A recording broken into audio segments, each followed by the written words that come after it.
Баянгол дүүргийн 20 дугаар хороонд 2025 онд хийгдсэн хөрөнгө оруулалт бүтээн байгуулалтын ажил. Баянгол дүүрэгт 2025 онд дүүргийн 260 гаруй мянган эргэн оршин суугчдад зориулсан хөрөнгө оруулалт бүтээн байгуулалтын ажлыг улс нийслэл дүүргийн төсвийн 200 гаруй тэрбум төгрөгийн хөрөнгө оруулалтаар хийсэн бөгөөд 20 дугаар хороонд хийсэн бүтээн байгуулалтын ажлын мэдээллийг хүргэж байна. Автозам. Баянгол дүүрэгт 2025 онд нийтдээ 16 байршилт 23.2 км автозамыг өргөтгөн шинжлэх ажлыг хийхээр төлөвлөсөн. Энэ төсөл арга хэмжээний хүрээнд 20 дугаар хороонд эрчим хүчний гудамжны 5.9 км автозамын өргөтгөл, их засварын ажлын хүрээнд Сонсголонгийн замын уулзуураас Дулааны цахилгаан станц дөрвийн зүүн уулзуур хүртэлх 2.1 км автозамыг 4 игнэ болгож өргөтгөн шинчиллээ.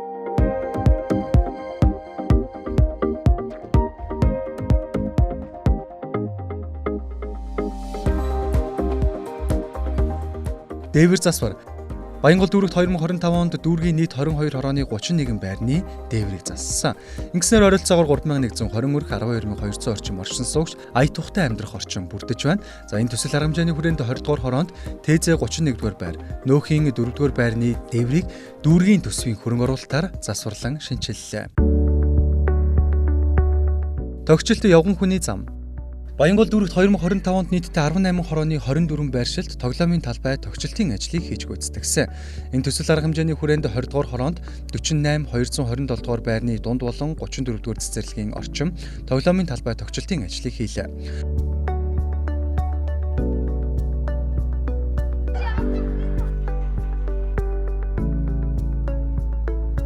Мөн Баянгол дүүрэгт 2025 онд нийтдээ 10 хорооны 14 байршилт 3500 м2 явган хүний замыг шинээр тавих болон өргөтгөн шинчилсэн.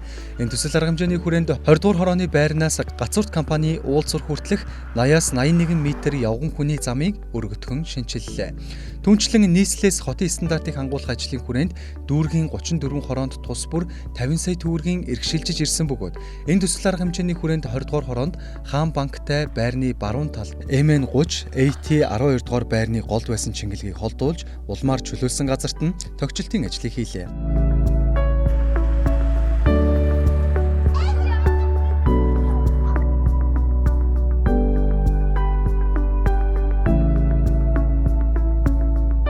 Баянгол дүүргийн засаг даргын тамгын газар.